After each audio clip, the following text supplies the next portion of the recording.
Bakit nakatulala si Chenzi? Magsimula ka na sa paglalaro. Nabuhay akong muli. Ang unang bagay na ginawa ng lalaki pagkatapos mabuhay muli ay ang ibagsak ang mesa ng baraha. Diretso siyang tumakbo sa gitna ng snowstorm. Dahil sa nakaraang buhay, hindi siya nag-alintana sa kanyang anak na babae na may mataas na lagnat. Isang puso lang ang nais maglaro ng baraha. Sa huli, natrap ng ibang tao. Hindi lang nalubog sa malaking utang, kundi nawala rin ang asawa. Ang asawang may matigas na personalidad ay hindi na matiis ang kahihiyan. Kasama ang anak na babae ay tumalon.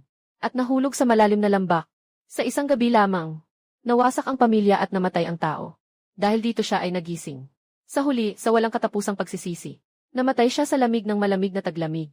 Agad na pumirma si Lin Wanqiu sa kasulatan ng diborsyo. Kunin mo na ang gamot na pampababa ng lagnat na ito. Kung hindi, ang anak mo ay magiging tanga sa init ng lagnat ngayong gabi. Kailangan mo ring ipaliwanag sa gitna ng ganitong malamig na panahon. Wei Jinbiao, sinasamantala mo ang sitwasyon.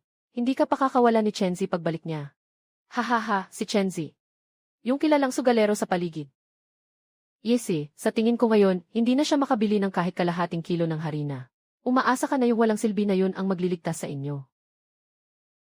Ang taas ng air ni Wei Pumunta ka sa bahay namin at nagpasikat ka. Oho! Bumalik na ang tunay na tao. Chenzi, kahit isang pirasong uling para sa kalan, hindi mo makuha. Ano ang gagamitin mo para suportahan ang asawa at mga anak? Agad na ipasiin kay Wanqiu ang dokumento. Dalhin mo ang gamot at ang anak mo, umalis ka na. Huwag nang hadlangan si Wanqiu na makasama ako sa masarap na buhay. Kik, ang tanga nitong nakasuot ng balahibo ng Marten, na gumagamit ng expired na almirol para magpanggap na gamot sa lagnat at manloko. Expired na gamot. Tama, tama. Yung papel na kinuha niya mula sa kooperatiba, na espesyal na karne ay kalahating nakalabas na, at nagmamalaki pa dito. Kik, ang sama. Putang ina nitong espesyal na karne. Paano ko naiintindihan kahit ang ibon? Yung karne na ito ay para sa panggagamot ng anak ko. Ginuway. Isang pakete ng luma ng almirol ang gusto mong ipalit sa asawa ko. Ikaw, isang mamahaling manghuli. Bakit puro mga pangit na gawain ang ginagawa mo? Ano nang sinasabi mo, nagkakagulo ka na? Sino ang kumuha ng expired na gamot? Huwag kang magbintang dito. Ako ang nagbintang. Mabuti pang tingnan mo kung nandyan pa sa bulsa mo. Yung espesyal na tiket ng karne na nakuha ni Zhang. Yung tiket ko. Ikaw, maliit na walang kwentang tao. Ibalik mo na sa akin agad. Binili ko yan ng mahal. Binibigyan kita ng respeto, di ba? Kung sobrang gusto mong magyabang, mas maganda pang mag-isip-isip ka sa kulungan ng baboy. Nabali, nabali. Chenzi, nananakit ka ba kay Wei Xiaoye? Ayaw mong mapalaya sa Koshantun. Hindi ka pababayaan ni Xiaoye Wei. Chenzi, maghintay ka sa akin. Bukas, dadalhin ko ang mga tao para gyerahin ang bahay mo. Ihuhulog ko kayong lahat sa bundok para pakainin ng mga lobo. Chenzi, nagkamali ka ng malaki. Ninakaw mo ang kanyang espesyal na karne. At sinaktan mo pa siya. Bukas, tiyak na dadalhin niya ang mga tao para maghiganti. Sobrang yelo sa bundok, wala tayong panggatong at wala ring bigas. Ano ang gagamitin natin? Huwag kang matakot, mahal, andito ako. Hindi ko hahayaang may mangyaring masama sa inyo. Itong espesyal na corn ticket. Dalhin natin ito sa kooperatiba at ipalit ng 2 kilo ng pork belly. Gamitin natin para magluto ng sabaw kay Nono para pagpawisan siya. Unahin muna nating mapababa ang lagnat ni Nono. Jai, tumakbo ka na. Ang gutom na wild boar king ay bumaba para maghanap ng makakain. Bumangga na siya sa pader ng bakuran. Jai, magtago ka na. Nono, mabilis, umiwas sa panganib. Malaki, gutom ka ba? Narito ang kamote para sa iyo. Sobrang bango nito.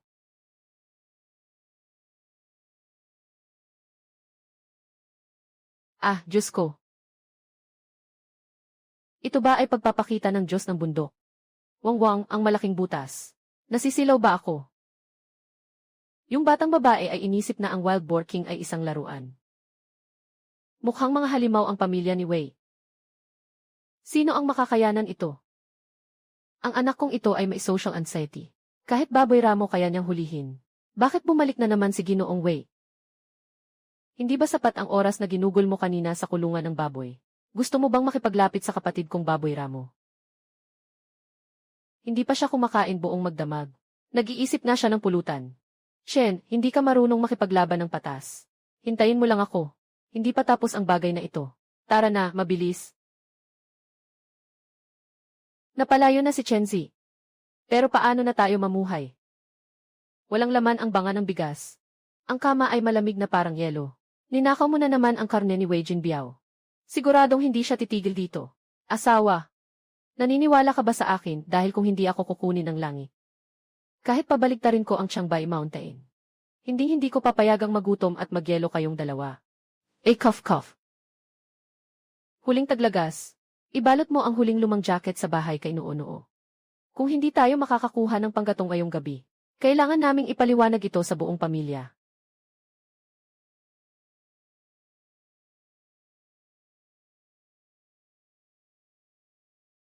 Kuya, tumakbo ka ng mas mabilis. Kuya, tumakbo ka ng mas mabilis. Kuya, tumakbo ka ng mas mabilis. Nasa iyo na ang buhay ng anak ko. Huling taglagas, Nono. Kailangan niyong magpakatatag.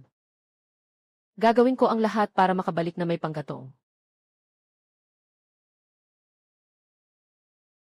Ye! Bilisan mo! Ye! Bilisan mo! Nandyan pa si Nono sa bahay, naghihintay na magpawis. Sili na ito, nag-aaksaya ng oras. Kasing gulo ng malas na tao 10 taon na ang nakalipas. Malas na tao 10 taon na ang nakalipas. Talaga ba? 10 taon na ang nakalipas, ganito rin kalakas ang snow. Nandito ako sa puno at talagang nakita ko. Yung tao na may hawak na. Sa asa mainit na palayok. Nandyan lang sa gilid ng bangin. Nag-aasikaso ng isang panggatong na nag-aapoy. Hawak ang saa sa mainit na palayok. Nag-aapoy na panggatong. Hindi ba iyon ang shotgun ni Kapitan Qianfugi? Kapag umingay ang panggatong na iyon, lahat ng yebe sa bundok ay bumagsak. Yung malas na pumasok sa bundok para manggamot, ay tuluyang nawala. Qianfugi, noong nakaraan, hindi naman nagkaroon ng kalamidad ang tatay ko. Ikaw ang dahilan kung bakit siya nasaktan, matandang tusong lobo, dahil sa bitag mo sa niebe. Kuya, anong ginagawa mo? Galing mo, kapatid, ang husay mo. May wild na manok na pangsabaw. Siguradong gagaling si Nono kapag ito ang nilaga. Qianfugi, may utang ka sa pamilya namin. Balang araw, papabayaran ko sa'yo lahat, pati tubo. Tara na, kuya. Babalik tayo sa bahay.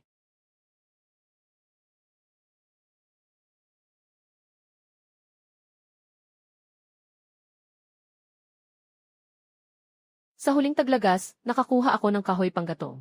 At 2 wild chicken pa. Mabilis, maglaga ka ng sabaw para kay Nono. Wang dama. Kung hahawakan mo man lang ang isang buhok ng asawa ko. Ngayon, papatayin kita. Chenzi, huwag kang magulo. Si Wei Xiaoye ang nagpadala sa akin para tingnan. Baka nagyayelo na kayo. Hindi ko siya hinawakan. Ano na naman ang pinaggagawa mo na hindi dapat makita? Sobrang taas ng snow, sarado ang bundok. Saan ka nakakuha ng ligaw na manok? Nagpupusta ka na naman ba? Sa huling taglagas, maniwala ka sa akin. Lahat ito ay pinalabas ko ng lantaran mula sa likod na bundok. Huwag mo na munang alalahanin ang mga ito. Ang Sinuo-Noo ay nagsusunog ng sobrang lakas. Kailangan natin siyang mapawis agad. Sa likod na bundok, yung malalim na gubat na hindi basta-basta pinapasok ng matatandang mga ngaso. Bakit ka nakakakuha ng mga bagay doon? Niloko mo ako, niloloko mo pa rin ako. Mahal, dati akong walang kwenta. Ako ang may kasalanan sa inyo ng anak natin. Pero simula ngayon, hanggat may hininga pa ako, hindi ko na kayo hahayaang masaktan pa. Noo-Noo, anak, uminom ka ng mainit na sabaw. Pag ininom mo yan, hindi ka nalalamigin. Anong nangyari sa kamay mo, Chenzi? Wala, nasugatan lang ako habang nagpuputol ng kahoy. Uminom ka na rin habang mainit pa. May natira pa sa kawali. Chenzi, basta't mabuti ang buhay mo mula ngayon. Ako'y mananatili sa'yo sa buong buhay ko. Wife, huwag kang mag-alala. Squeak, masamang tao. Nandyan na ulit ang may peklat na mukha. Nakatapak siya sa hagdang bato. May dalang lumang kumot para harangan ang siminyan niyo. Squeak, gusto kayong pasukin ng usok. Wang Damazi, Wei Jinbiao. Kayo ang naghanap nito para sa sarili niyo. Off. Gusto mong apuyin kami gamit ang usok.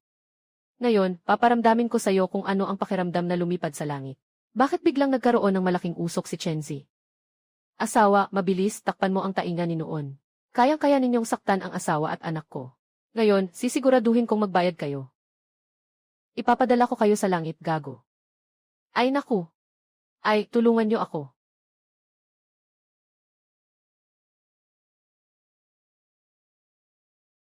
Gabi na kasi. Parang kulog na. Sino bang nahulog dito? Ay naku, Diyos ko. Nasunog ako. Wang Damazi. Bakit di ka natutulog sa gitna ng gabi? Bakit ka naliligo sa maruming kanal sa bahay ko? Pweh, ikaw talaga, Chenzi, gago ka. Naglalakas loob ka pang pasabugin ako ng paputok. Nilagay mo pa ang lumang kumot para harangan ang chimney namin. May mukha ka pang sumigaw dito. Mga tao, tingnan ninyo. Si Wei Jinbiao ang nag-utos sa alilang aso na ito. Gabi na at sinasadyang harangan ang aming chimney. Gusto ba nilang ipahamak ang aming pamilya? Sige, lahat tayo ay magbigay ng opinyon. Sobrang walang puso ni Wang Dama. Ang gawin niya ay talagang malupit. Hahaha, karapat-dapat lang. Talagang isang walang pusong nilalang. Chenzi, maghintay ka lang. Hindi ka talaga pakakawala ni Ginoong Wei. Ngayon, talagang naiinis si Chenzi kay Wei Jinbiao. Bukas, tiyak na hahanapin niya tayo para makagulo. Huwag kang matakot, asawa. Kapag may dumarating, handa tayong lumaban. Kapag may tubig, may lupa tayong tatakpan. Kung mangahas siyang dumating, tiyak na hindi siya makakalabas ng buo. Pasok na tayo agad sa bahay. Kakagaling lang ni Noo-Noo sa lagnat. Huwag sanang lamigin ulit. Sige, pasok na tayo at uminom ng mainit na sabaw. Sa bahay ng taong ito na sobrang hirap. May pagkaing galing pa sa ligaw na hayop. Ayos ka talaga, Chenzi. Sa gitna ng malakas na snow, nakakuha ka pa ng ganitong klaseng pagkain.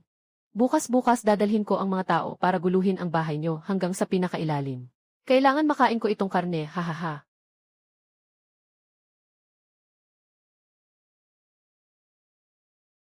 Morning, Z. Ikaw, ang walang malinis na kamay at paa, gunggong. Lumayas ka na agad dito. Maagang maaga, ang matchmaker na si Son. Pumunta ka sa bakuran namin. Anong sinisigaw mo, parang may namamatay? Huwag kang magpanggap na wala kang alam. Sobrang nyebe ang bumabalot sa bundok. Kahit mainit na lugaw, hindi makuha ng buong nayon. Bakit ikaw, may wild game ka? Sinasabi mo bang ninakaw mo ang mga gamit pang taglamig ng nayon? Huwag kang basta-basta magsalita. Ito ay nakuha ng iyong lingkod kagabi sa kabila ng bagyo at nyebe. Wala itong kinalaman sa nayon. Hahaha, sa likod ng bundok. Dahil sa kanyang kaakit-akit na anyo. Pati ang mga matatandang manghuli ay hindi makapunta roon. Kaya niyang makuha ang mga ligaw na hayop. Nagsisinungaling ka lang. Ngayon, ibigay mo ang lahat ng karne. O dadalhin ko ang iyong magandang asawa sa bayan para ipambayad sa utang. Narinig mo ba? Kung wala kang maipapakita. Bukas ay wawasakin ko ang bahay mo kasama ka. Huwag mong gawing pang-aapi ang aking mga magulang. Darating si malaking baboy para turuan kayo. Maliit na batang babae. May lakas ka pang sumagot. Hilahin niyo ang mag-ina na iyan. Subukan niyong galawin siya. Sino ang may lakas ng loob na manghimasok ngayon? Papasukin ko siya ng nakatayo. Lalabas siya ng nakahiga. Talagang kaakit-akit ang matandang ito. Kagabi lang, nahuli niya ang 200 kilong gulay. Nakatago iyon sa tuyong balon sa silangan ng baryo. Ngayon, bumalik siya para manghuthot. Talagang hindi ka cute. Tuyong balon sa silangan ng nayon. 200 kilo ng repolyo. Ay naku, tiyasun. Sa sobrang lamig. Kalmado ka lang. Ang maliit na bagay na ito, hindi naman dapat ikagalit mo. Mabuti at nakakaintindi ka, bata. Alam mo na natatakot ka, kaya ibigay mo na ang karne. Magandang araw ko. Maaari pa kitang bigyan ng pagkakataon. Tita, tingnan mo. Hindi pa ito naluto ng maayos. Maaga pa at inilabas ito. Hindi ba't magyelo ang ngipin mo habang kumakain? Gabi na, personal akong dadalhin ang malaking regalo sa bahay mo bilang paghingi ng tawad. Tinitiyak na ikaw ay masisiyahan. Nakikita mo ba? Mukhang alam mo ang mga patakaran. Kung hindi tayo makakita ng bagay mamaya, bukas, kukunin ko ang asawa mo at aalis tayo. Chenzi, nagiging baliw ka ba? Wala na tayong bigas sa bahay. Saan ka kukuha ng malaking regalo para humingi ng tawad? Talagang dadalhin niya ang tao bukas para mangagaw. Asawa, ilagay mo lang ang puso mo ng maayos sa tiyan mo. Ngayon gabi dito. Siguradong magugustuhan niya ito ng labis.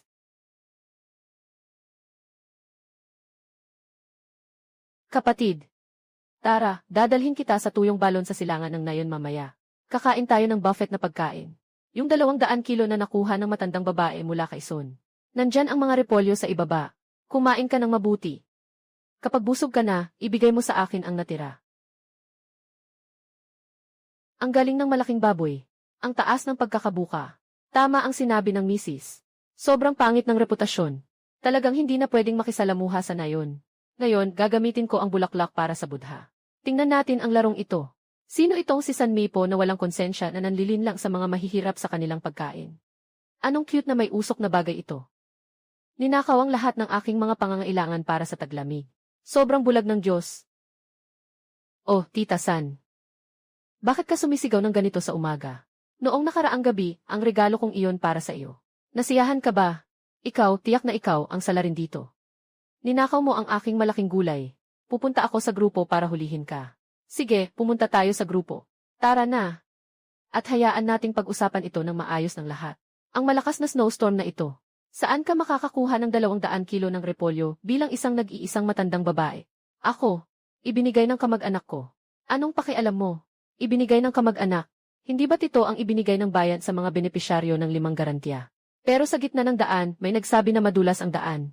Yung nawalang mga relief na gulay ba iyon? Bakit lahat ay napunta sa tuyong balon mo? Ayos lang, ikaw na matandang cute. Kahit ang pagkain ng mga nag-iisang matatanda, pinagnanasaan mo. Talagang hindi ka na cute. Ikaw kayo nag-aakusa ng walang batayan.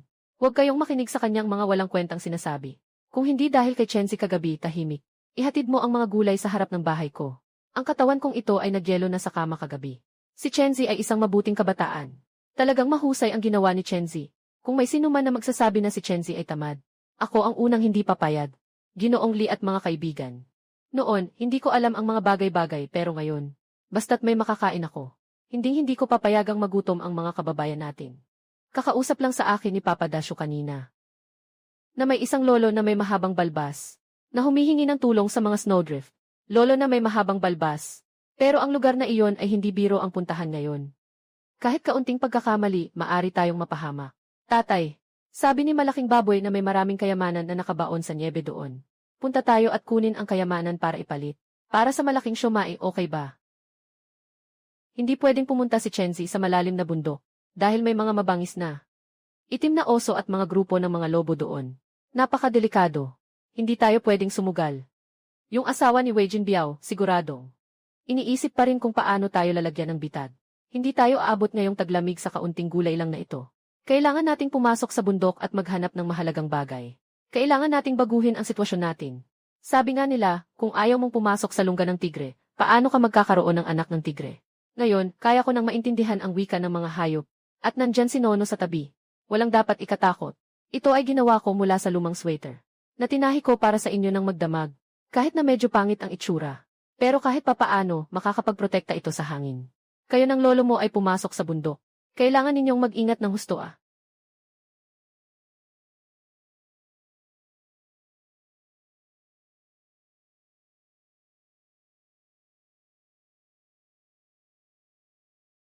Bakit ngayon pa nagising ang itim na oso? Noo, huwag kang maingay. Dahan-dahan tayong umatras. Huwag mo siyang galitin. Papa, ang laki ng itim na oso, parang kawawa naman siya. Nilalamig siya kaya parang sumasayaw. Ay naku, anak ko. Hindi yun pagsasayaw. Nanginginig siya sa lamig. Kung nagugutom siya, kayang-kaya tayong dalawa niyang gawing merienda. Tatay, bilisan mo at isuot mo sa kanya ang sombrero na ginawa ni nanay. Kapag nasuot niya ito, hindi na siya malamig. Pinasusuot mo ako ng sombrero sa itim na oso. Anak, parang gusto mo na akong patagilid ha? Sige na, tatay. Ako na lang ang pumunta. Ang hina ng maliit na oso. Ngayon, talagang naloko ako nitong anak kong babae.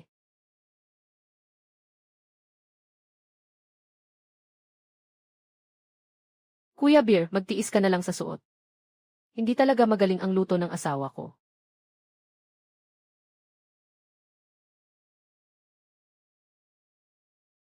Ang init nitong bagay na ito. Astig ka talaga, pare. Sumama ka sa akin, may masarap na pagkain sa ilalim ng puno doon, lahat ay sa'yo. Pwede rin pala ito.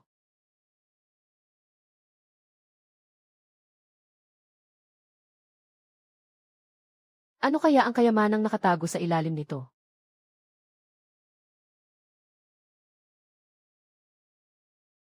Grabe, Diyos ko. Ito ay 100 taong gulang na ginseng. Hindi magugutom ang mga ibon na bulag, salamat sa Diyos.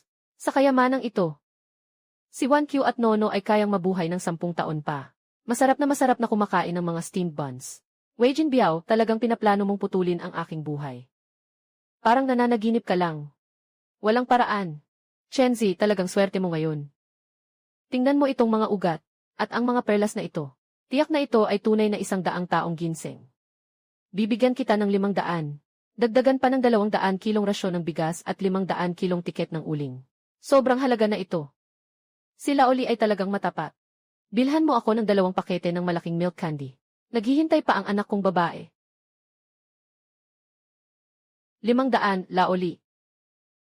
Ito bang kooperatiba mo? Ayaw mo na bang magtrabaho? Gino Weiwei, bakit ka nandito sa ganitong malamig na panahon? Ay naku, ito ay 100 taong gulang na ginseng. Hindi ko akalain na sa ganitong liblib na lugar ay may ganitong bihirang yaman. Kailangan ito ng tatay ko dahil mahina ang katawan niya. Akin na ito. Wei Jinbiao, tumingin ka ng maayos, huwag magpapansin. Itong bagay na ito, kinuha ko sa buhay ko mula sa malalayong bundok. Walang kinalaman sa iyo. Bakit ka nagkukunwaring matapang? Isa lang namang sirang ugat ng puno. Ngayon, masaya ako. Bigyan kita ng 10 piso. Kung marunong kang, ibigay mo na ang bagay. Huwag kang magmalaki, walang hiya. 0 piso. Wei Jinbiao, akala mo ba'y bumibili ka ng gulay sa palengke? Sa ganitong mababang presyo, napaka-imbento mo naman. Sobrang nakakababa ng halaga. Oldly, lumalaki na ang loob mo ah. Itong ginseng, tanggapin mo ba ito? Kung susubukan mong bigyan siya ng kahit 1 sentimos, bukas, papatigil ko na ang tatay ko. Yung mga paninda mo sa kooperatiba, ipapainom ka sa hangin sa Hilagat Kanluran. Pasensya na, morning. Hindi talaga ako makakatanggap nitong pulot. Kunin mo na lang. Huwag mo akong saktan. Hindi kita mahihirapan, Laoli. Walang tumatanggap dito sa bayan. Bukas, pupunta ako sa bayan. Hindi ako naniniwala. Sa ganitong kalawak na mundo, hindi ko maibebenta ang kayamanan ko. Pupunta sa bayan, Chenzi. Ngayon, huwag mong isipin na makakalabas ka. O sumunod ka at iwan ang ginseng. O kaya naman, iwan mo ang mga kamay mo. Chenzi. Magpakabait ka at ibigay ang ginseng ng maayos. Huwag kang magpasikat at tanggihan ang inumin. Hindi naman ito makikita. Kung hindi mo ibibigay ang ginseng ngayon, wala nang balak na kunin ang mga kamay mo. Huwag na makipag-usap sa kanya. Diretso na sa aksyon. Kung may mangyari man, si Binatang Ginoo ang bahala. Dito sa lugar na ito, ako ang hari. Enye. Wei Jinbiao. Ngayon ba, hindi pa rin natin mapagbibigyan ng maayos?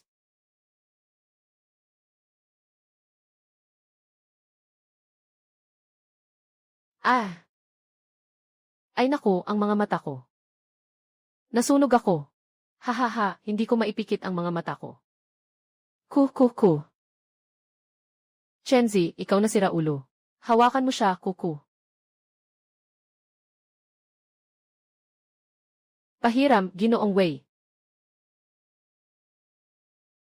Ay naku, Diyos ko. Anong kasalanan ba ito? Chenzi, huwag kang tumakbo. Sasabihin ko na ito ngayon. Mula bukas. Nasa bayan ka. Sa Khao Shantun. Walang kahit isang sinulid. Walang kahit isang butil ng bigas na mabibili. Gusto kong makita ang asawa mo. Paano makakalampas ang mga bata sa taglamig na ito? Itong utang na ito kay Wei Jinbiao, tandaan ko ito. Kapag naging pera na ako, babayaran natin ang mga bagong sama at lumang sama. Hindi ka tinutulungan ng mga tao sa late autumn. Talagang nagbigay ng utos ang namumuno sa nayon. Sino ang mga ngahas humiram ng kahit kaunting bagay sa inyo? Ibig sabihin, nakikipag-ugnayan sa malaking grupo. Ibig sabihin, si Chenzi ng pamilya ninyo ay nakasakit kay Young Master Wei. At nakasakit pa sa taong namamahala sa baryo. Ito ay sariling kasalanan, hindi ka pwedeng umangal. Agad mong ibigay ang wild boar ng pamilya ninyo bilang bayad sa utang. Kung hindi, maghanda na kayong maghintay sa walang makain na hangin sa Hilagat Kanluran. Tita Sun, pakiusap, tulungan mo ako. Si Nono ay nagsimula na namang magkaroon ng lagnat. Walang kahit isang patak ng mainit na tubig sa bahay. Pakiusap, humihingi ako ng ilang piraso ng uling. Babayaran ko ito bukas pagbalik ni Chenzi. Umalis ka, sino bang nakakaalam kung saan napunta ang gago nyo? Baka matagal na siyang umalis dala ang mga gamit niya.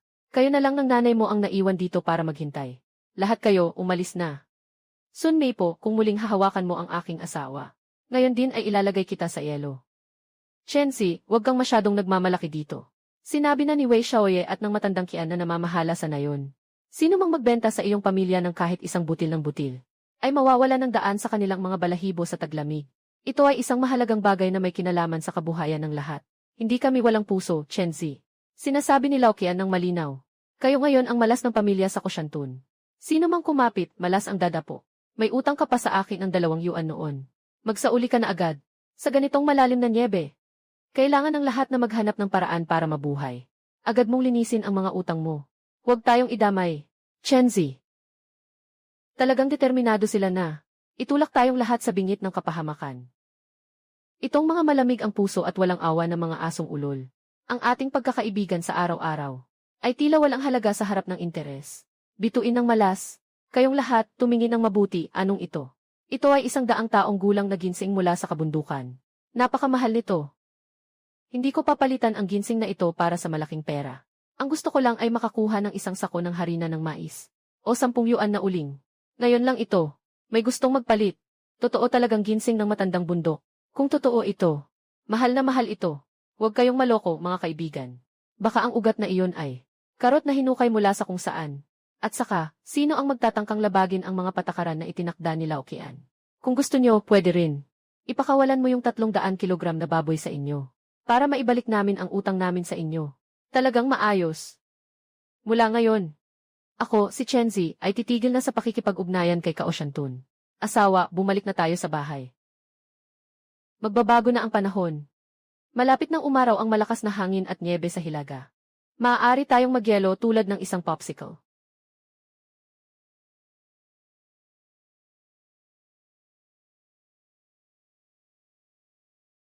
Chenzi. Nawala na ang huling panggatong. Naging malamig na ang kama. Oh.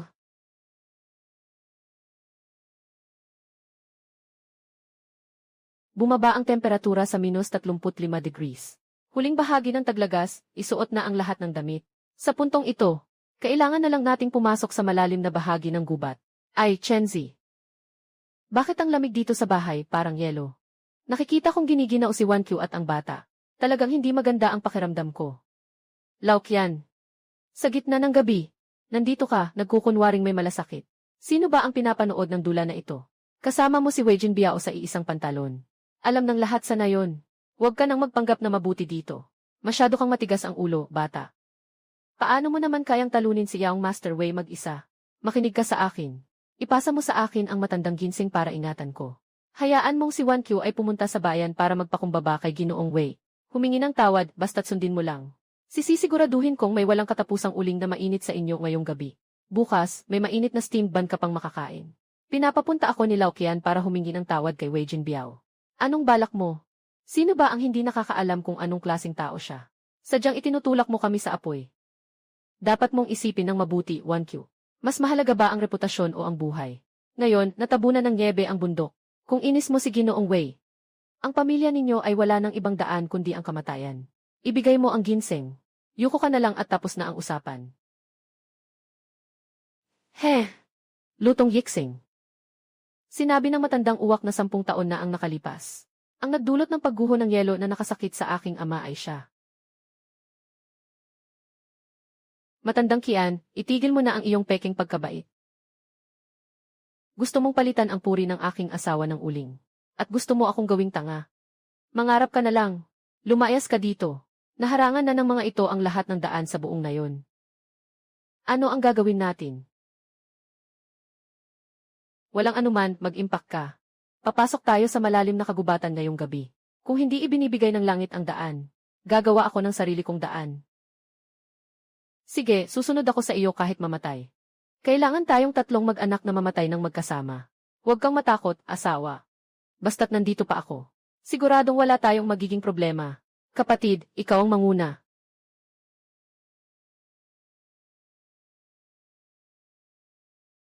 Lumakad ka sa mga yapak na aking tinaha. Huwag na huwag kang mahuhuli. Chenzi. Sobrang malakas ng hangin. Hindi na kita makita ng maayos. Huwag kang matakot, mama. Nandyan si malaking baboy na humaharang sa hangin para sa atin. Sino bang mga tao itong mga ito, parang nababaliw na? Lumakad ka pa ng 1-0 hakbang. At makikita mo na ang madilim na yelo na walang ilalim. Bumagsak, wala nang makikitang anino. Tigil ka, malaking kapatid, taglagas na. Huwag kang gagalaw. Anong nangyari, nakakita ba tayo ng itim na oso? Walang daan sa harap. Ah, Diyos ko. Sobrang lapit na. Puno ng mga bitag na kayang sumipsip ng tao sa bulag na lugar. Mahal, umikot tayo. Kailangan mong sumunod ng mabuti sa akin. Hindi pwede, hindi na kaya ni 1Q. Kailangan nating agad maghanap ng masisilungan mula sa hangin at niebe. Kung hindi, lahat tayo mamamatay dito. Chenzi. Hindi ko na kayang maglakad. Hindi na sumusunod ang mga paa ko. 1Q, mahal, magising ka. Huwag mo akong takutin. Buksan mo ang iyong mga mata at tingnan mo ako. Ang ulo ng mommy at daddy ay sobrang init. Parang ang mainit na ibabaw ng lutuan sa bahay. Naku! Ang mataas na lagnat ay nagdulot ng acute pneumonia. Sa ganitong napakalamig na panahon, mataas ang lagnat. Kung hindi makahanap ng masisilungan para mag-apoy at magpainit, hindi talaga kami makakalampas sa gabi na ito. Kailangan nating maghanap ng kuweba ngayon din. Kung hindi, wala nang pag-asa si 1Q. Kuya, tumakbo ka papunta sa likod ng batong pader na hindi tinatamaan ng hangin. Gamitin mo ang lahat ng lakas mo, bilisan mo.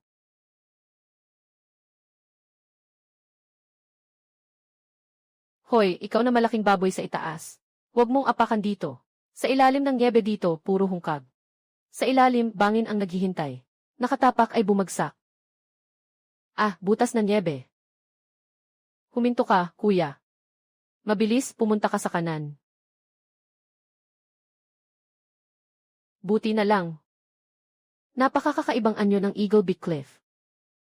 Hindi na dapat basta-basta lumapit dito sa lugar na ito. Tay, tingnan mo.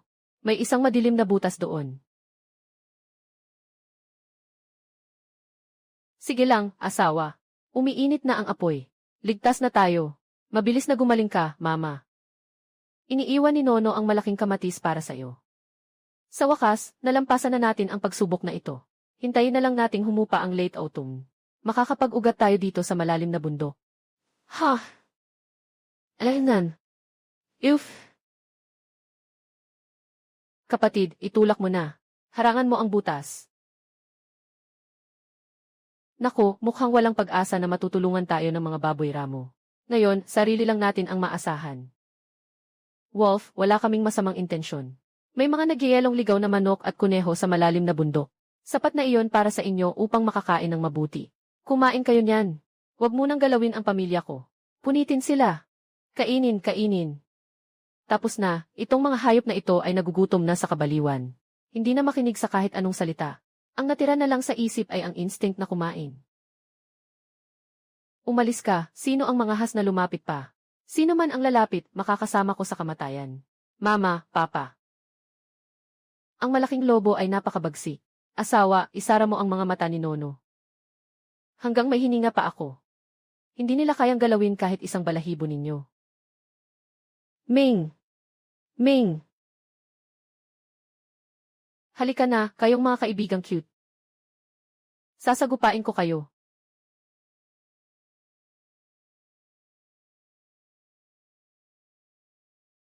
Huwag kagatin ng malaking aso ang tatay ko. Ito. Ano bang nangyayari dito? Tay, tingnan mo. Sabi ng malaking aso, kanina ay nagugutom siya at nalilito. Hindi niya sinasadya na takutin tayo. Ayos lang, Kuya Lobo. Dahil tinanggap mo ang anak kong babae bilang leader. Ngayon, pamilya na tayo. Nagsalita ang leader. Bundok ng mga kutsilyo at dagat ng apoy. Walang dahilan para tumanggi. May mataas na lagnat ang asawa ko. Kailangan ng gamot para bumaba ang lagnat. Matagal na kayong nandito. Kilala niyo na ang lugar na ito. Mabilis, hanapin niyo na. Kung hindi niyo mahanap, huwag na kayong makisama sa anak kong babae.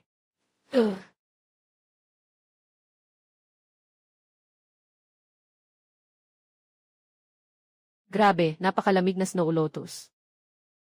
Ito ang gamot na panglunas sa buhay. Lobo, malaking utang na loob mo ngayon.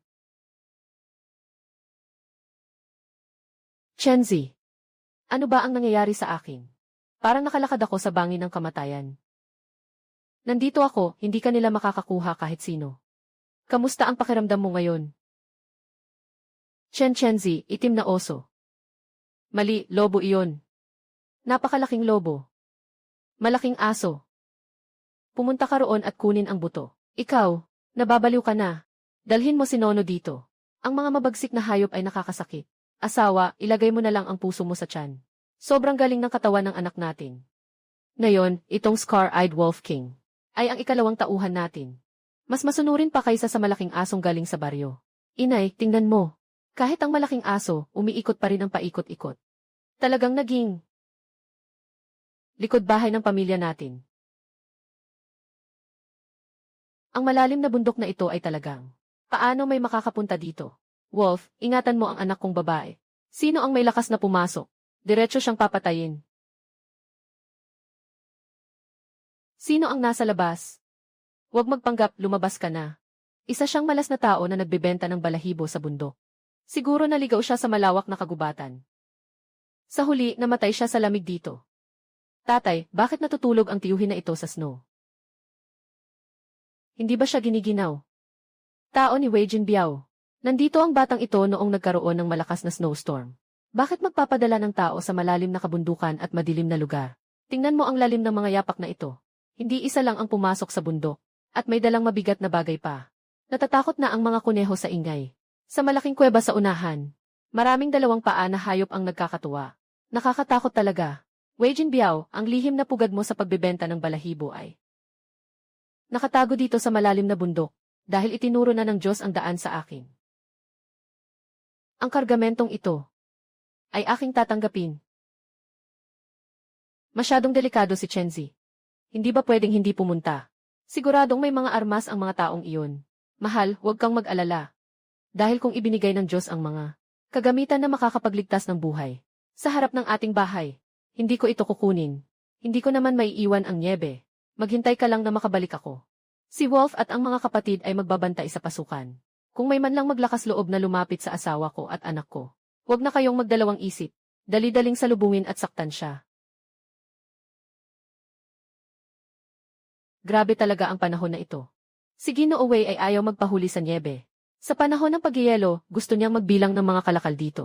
Halos lamigin na ang mga kasama ko. Huwag ka nang magreklamo ng marami. Ito ang itinatago ni Ginoo Wei nang hindi alam ng taas. Ng mga tao sa taas, ang napakahusay na Purple Mink 4. Kung sakaling may makaalam kahit kaunti lang. Pareho kaming mahihirapan. Kung diretso kaming lalaban ng harapan, siguradong masasaktan tayo. Kailangan nating mag-isip ng matalinong paraan. Unang silip, alamin muna natin ang kalagayan sa loob. Ang mga nilalang na ito sa ilalim ay talagang mayaman.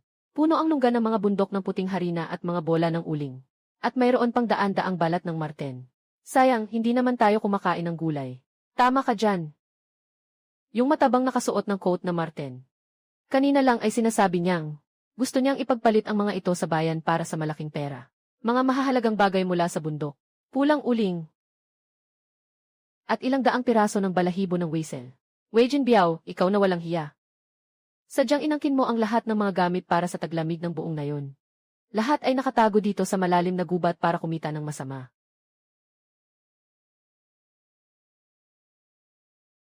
Sa mga bagay na ito, tila hindi na kailangang magutom at magyelo ang mga kababayan natin. Kailangan kong makuha ang kargamentong ito anuman ang mangyari ngayon. Bilisan niyo at ipasok ang mga tao sa sasakyan. Pag naipadala na ang kargamentong ito, magbibigay ako ng bonus sa lahat.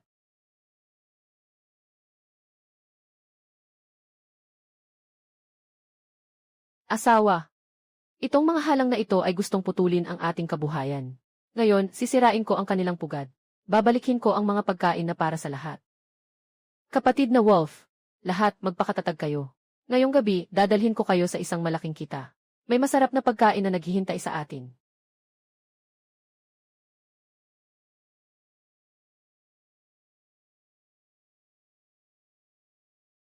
Wolf, dalhin ang ilang kapatid sa kaliwang gubat at humiyaw ng kaunti.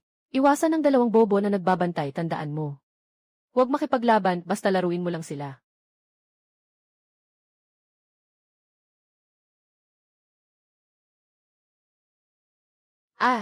Naku, mga lobo. Narinig mo yung tunog, nasa loob lang tayo ng 50 metro. Tara, bilisan natin at tingnan. Kung makapasok ang mga lobo sa lungga. Maabala si Ginoong Wei. Pareho tayong mapapahamak. Hehe, kuya. Banggain mo ang pinto. Guluhin mo ang loob.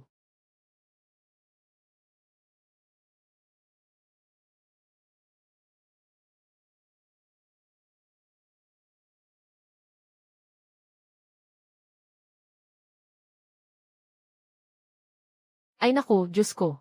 Anong halimaw ito?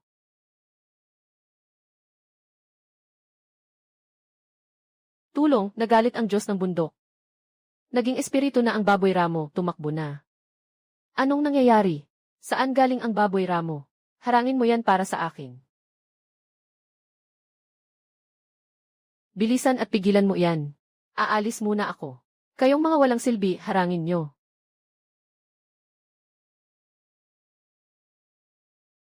Maraming salamat sa iyong bukas palad na suporta, Ginoong Wei. Itong mga panindang kailangan ngayong taglamig. Akin na lahat to, hindi na ako magpapakumbaba. Wei Jinbiao, tapos na ang madilim mong mga gawain. Kapatid Wolf, nahirapan kayo sa biyahe. Pumunta kayo at kunin ang asawa ko at si Nono. Ngayong gabi lilipat tayo sa bagong bahay. Diyos ko, ang daming harina at uling na ito.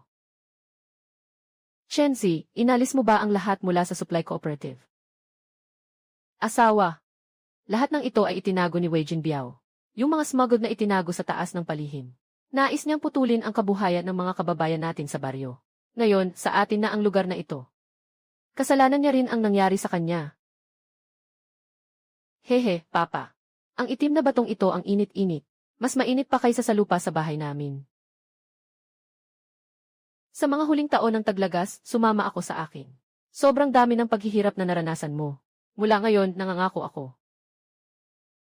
Hindi na kita papayagang makaranas pa ng lamig. Itong kulay lila na mink fur, ituturing ko ng regalo para sa'yo. Basta't ang pamilya natin ay ligtas at maayos.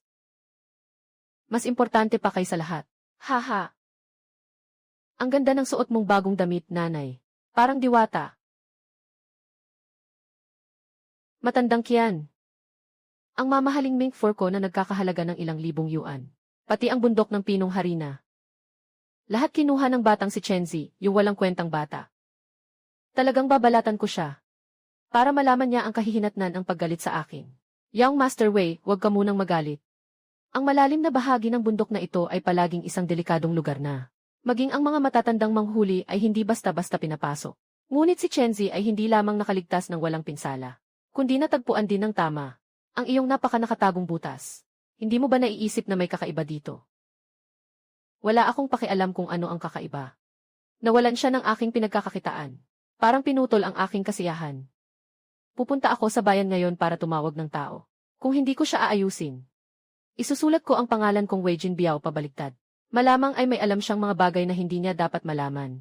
Hindi pwedeng manatili ang batang ito. Dapat itong putulin mula sa ugat. Kailangan itong alisin ng tuluyan. Old Kian, magtiwala ka lang. Ako na ang maghahanap ng ilang matitindi at walang awa na tao. Hindi ako naniniwala na hindi ko siya mapapalayas. Kasama na itong pera na ito sa akin. Tandaan, kailangan gawin ng mabilis at maayos. Huwag kailanman mag-iwan ng anumang ebidensya. Dapat mong malaman na ang niebe sa bundok ay ang pinakaangkop na lugar para itago ang mga lihim. May pera na ako. Kaya kong kumuha ng pinakamasasamang hena. Hayaan na lang nating matulog ang batang iyon sa niebe magpakailanman. Ang langit sa Kaosyantun ay hindi kayang baligtarin ang aking matandang kian. Mga kapatid, pumasok tayo sa bundok ngayon. Isa lang ang ating layunin. Iyan ay ang pamilya ni Chenzi. Sino man ang unang makakuha sa kanya, bibigyan ko siya ng karagdagang 500 cash. Hindi ito maliit na halaga. Sapat na ito para makapag-enjoy kayo ng matagal. Maging kampante ka, Ginoong Wei, hehe. Kumuha ng pera ng iba upang alisin ang kanilang kapahamakan sa malamig na gubat na ito. Para sa isang maliit na nayon, hindi ito magiging mahirap na bagay. Kailangan maging maingat ang lahat. Yung batang iyon ay tuso na parang isang fox. Kung sakaling makatagpo ng pagtutol, huwag mag-atubiling kumilos. Diretso na lang nalutasin ito. Dito sa malalim na gubat. Normal lang na may mga hindi inaasahang pangyayari. Sugod. Ngayon, kahit nabaligtarin ko ang Changbai Mountain, kailangan kong mahanap siya.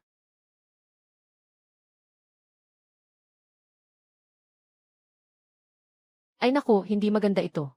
Maraming tao ang pumasok sa bundok, at may dalang ilang mabangis na aso. Si Gigi, yung matabang nakasuot ng balahibo ng mink, nandito rin. Hinahanap nila ang mga yapak papunta dito. Ang leader nilang si G ay sobrang galit. Dinala ni wife Wei Jinbiao ang mga tao para maghanap. Mabilis mong dalhin si Nono sa pinakaloob na madilim na silid. Isara mong mahigpit ang pinto. Sila Chenzi at ang iba ay maraming tao. Paano mo magagampanan mag-isa ang lahat? Tayo na't magtago dito. Saka na natin pag-usapan pag umalis na sila. Makatakas ka man sa unang araw, hindi ka makakatakas sa 15 araw. Itong malalim na bundok at madilim na tubig ay teritoryo ko. Ngayon, ituturo ko sa kanila. Sa madilim na tubig na ito sa bundok, sino talaga ang tunay na boss? Kapatid, isama mo ang iyong maliit na kapatid. Maghukay ka ng butas sa ilalim ng snow sa harap. Mas malalim, mas mabuti. Takpan ito ng mga sanga ng puno. Mga bata, ilipat nyo ang mga inabandunang mabibigat. Trap para sa hayop dito. Takpan ito ng snow ng maayos. Ngayon, bigyan natin ang mga batang galing sa syudad ng kaunting dagdag. Nasa atin ang zibao. Tinitiyak na walang makakakita sa bitad. Kapatid na wolf, dalhin ang mga kapatid sa magkabilang gilid ng gubat para mag-iwan ng amoy. Wasakin mo ang mga ilong ng mga tanga. Gawin mo silang bulag. Huwag mag-alala, boss. Tinitiyak kong hindi nila mararamdaman kahit anong amoy. Lahat, buksan nyo ang mga mata nyo. Yung batang iyon ay tiyak na nandito lang sa paligid. Sino man ang makakahuli sa kanya, ay bibigyan ko ng malaking gantimpala. Hindi natin siya dapat palampasin ngayon.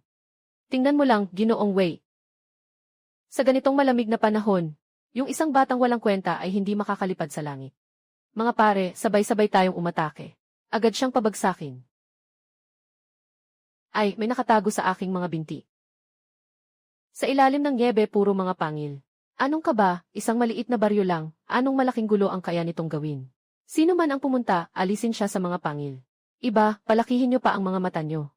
Ipagpatuloy nyo ang paghahanap. Masikip masyado ang sipit na ito, binata. Hindi talaga ito mabubuksan. At sa paligid, puro malawak at walang hanggan.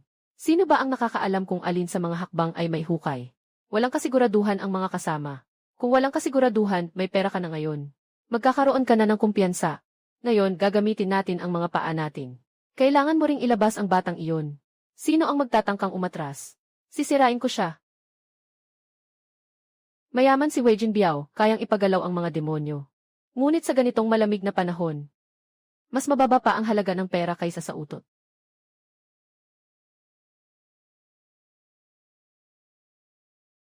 Ginoo, Ginoo. Nabaliw na ang asong ito. Hindi natin siya mahawakan. Patuloy siyang tumatakbo pasulong. Tapos na lahat. Pati aso ay nawala na. Hindi pa nga natin nakita ang anino ng taong iyon. Nawala na tayo ng kalahating kapatid dito. Talagang hindi ito lugar para sa tao. Lahat sila ay mga walang silbi. Sunugin mo. Sunugin ang kagubatang ito para sa akin. Tingnan natin kung saan siya makakatago. Boss, malakas ang snow, basa ang mga kahoy. Hindi talaga mag-aapoy. Kung magpatuloy pa tayo, lahat ng mga kasama natin mamamatay dito. Umatras na tayo. Paano ang lasa ng regalo ng pagkikita sa Changbei Mountain, Ginoo Wei? Nagsisimula pa lang ang magandang palabas.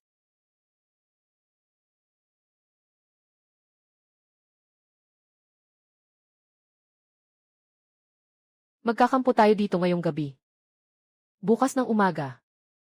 Tiyak na ipapakita ko kay Chenzi ang hindi niya malilimutan. Ginoo. Tumingin ka doon.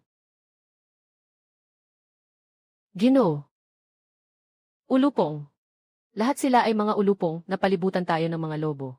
Anong gagawin natin ngayon? Tumayo kayong lahat at tumahimik. Mga cute na ulok, sobrang gutom lang. Sino mang tatangkaing umatras ng bahagya? Ako muna ang magpapalaya sa kanila. Lobo, sundin ang plano. Basta't maglakas loob silang pumikit. Sama-sama na lang tayo, huwag talagang kumagat. Maglaro lang sa mga tanga na ito. Oh, boss, huwag mag-alala. Siyempre, ngayong gabi, siguradong magiging masigla sila. Ano ba talaga ang gusto ng mga hayop na ito? Huwag mo silang alalahanin. Magmadali kayong magliyab ng apoy. Mag-iwan ng 2 tao para magbantay. Ang iba, samantalahin ang pagkakataon at matulog ng kaunti. Bukas ng umaga, kailangan nating magmadali at hulihin sila. Nandito na sila, bilisan nyo. Ha. Mga salot, lumabas kayo at harapin tayo ng harapan. Anong kakayahan ang pagtatago sa dilim? Ayoko na ng perang to.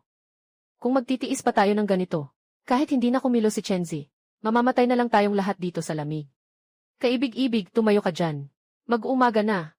Pag sumikat ang araw, kailangan nang maghiwalay ng mga lobo. Nagpuyat ng isang gabi. Siguro ngayon ay wala na silang lakas para humawak ng kutsilyo. Sa wakas, umaga na. Morn, tingnan natin kung saan ka pa makakapagtago. Ginoong Wei, nasiyahan ka ba sa serbisyong pang-abi-abi ngayong gabi? Sino ang makakapagpabagsak sa kanya? Binibigyan ko ng 1,000 piso cash ang sinuman. Hindi ako magsisinungaling. 1,000 piso cash. Mga kapatid, namamatay ang tao para sa yaman. Ang ibon ay namamatay para sa pagkain. Naghintay ng magdamag. Para sa sandaling ito. Tara na, mga kapatid. Kahit na ikaw ay may mga pakpak, ngayon ay hindi ka makakatakas. Gagawin kong lumuhod ka sa niebe, at humingi ng tawad tulad ng isang aso. Ginoong Wei, 1,000 yuan na cash ay akala mong mabibili ang buhay ko. Sobrang kuripot mo para sa isang bagong mayaman. Huwag nang mag-aksaya ng salita, hintayin mong tamaan ng aking bakal sa iyong binti. Tingnan mo kung kaya mo pang maging matigas ang dila mo. Nasa dulo na ng puwersa ang grupo. Akala mo talaga ay isa kang makapangyarihang tao. Anak, huwag ka nang magtago, ipakita mo ang alaga. Ipakita mo sa mga bisitang ito na galing sa malayo ang iyong alaga. Ipakita ang alaga. Chenzi, parang nababaliw ka na sa lamig ng malaking niebe. Ha. Inaasahan mo bang magpapadala ang anak mong 4 na taon at kalahati ng isang maliit na ligaw na pusa para mangagat sa akin? Siguradong nasiraan na ng bait ang batang ito. Nagsisimula ng mangusap ng walang katotohanan. Lahat tayo magpursige pa. Malapit na ang premyo. Mahal kong oso. Sabi ni tatay, may masasamang tao na nang aapi sa atin. Sige, samahan mo sila at magsaya ka. Ano yung halimaw sa likod ng snowy slope? Nagagalit ang Diyos ng bundok na halimaw. Bakit may suot na pulang sombrero yung malaking oso? Baka tao yan na nagkukunwari. Bakit, nakakita ka na ba ng tao na higit 2 metro ang taas? Siguradong ilusyon yan. Kung hindi naniniwala si Ginoong Wei, baka hindi ito totoo. Mas maganda kung personal mong hahawakan siya. Mainit pa kaya ang pawikan niya. Si Kuya Beer ay ganyan talaga mga gago. Nagnanais na agawin ang pagkain na iniligtas mo para sa pamilya mo. Tulong, naiintindihan niya ang tao. Sumugod siya dito. Huwag kang lumapit, marunong akong mag-martial arts. Hindi ako natatakot sa'yo. Paano ba to, putang ina? Hindi mo ba ito tinutukso ang mga mababait? Ginoong Wei, yung 1,000 na pabuya kanina, ibibigay mo pa ba? Seryoso, nagtrabaho ng mabuti ang kapatid kong ito. Hindi mo naman maiiwasan yan, di ba? Hindi na. Ayaw ko na ng kahit ano. Chenzi, ang gusto ko lang ay pakawalan mo ako. Hindi na ako muling magiging abala sa iyo. Pakawalan ka. Nung nagkaroon ng malakas na snowstorm at naubos ang supply ng pagkain ng buong nayon, bakit hindi mo naisip na pakawalan kami? Bigyan mo siya ng leksyon, Seongjae.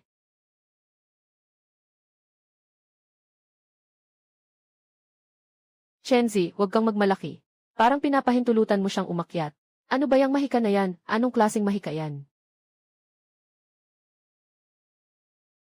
Ginoo, parang pumasok tayo sa pugad ng mga hayop sa Longbai Mountain.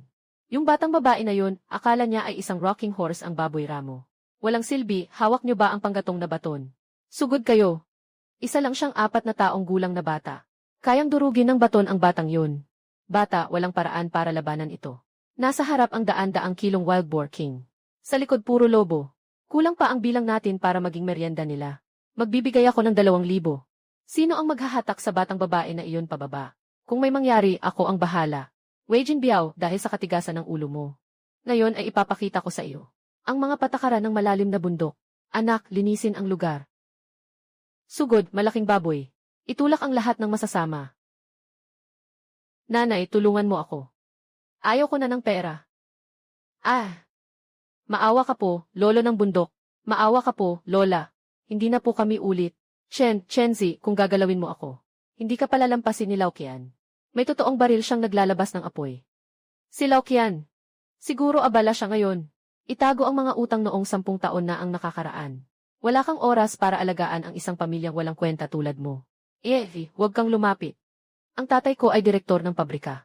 Kung susubukan mong saktan kahit isang buhok ko, ipapalayas ko kayong lahat sa bayan. Hindi niyo na mapanghahawakan ang mangkok ng mangingingisi. Ginoo Wei, parang hindi ka pa rin malinaw sa sitwasyon. Sa lugar na ito na natabunan ng niebe, wala nang halaga ang mukha ng iyong ama.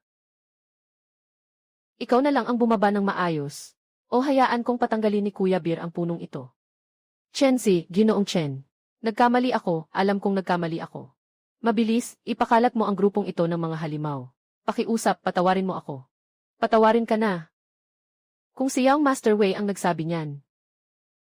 Bakit parang nakakatawa naman pakinggan? Magbabayad ako ng pera, 1,000 yuan cash. Ibibigay ko sa iyo ang buong negosyo ng balat sa bayan. Basta payagan mo lang akong makalabas. Malakas ang buhawi, sinarado ang bundok. Ikaw ang magtatakda ng lahat ng uling at bigas sa buong baryo. Nang palitan mo ng peking gamot ang aking asawa. Bakit hindi mo naisip na patawarin ang aming pamilya? Ikaw ba ang pinakamasayang putol ng buhay ng iba? Masamang tiyuhin.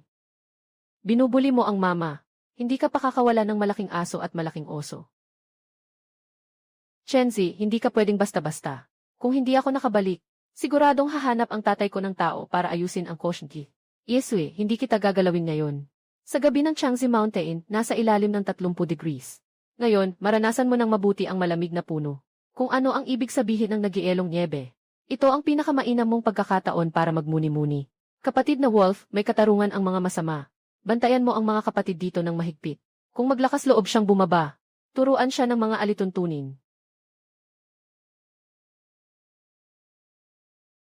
Tulong, sino ang makakatulong sa akin? Sobrang lamig, wala na akong pakiramdam sa mga binti ko. Huwag lumapit, ayaw kong bumaba, nagkamali ako. Oh, Ginoong Wei. Kamusta ang tanawin sa gabing ito? Siguradong masaya ka, di ba? Naku, hindi naman talaga magiging estatwa ng yelo tong batang to, di ba?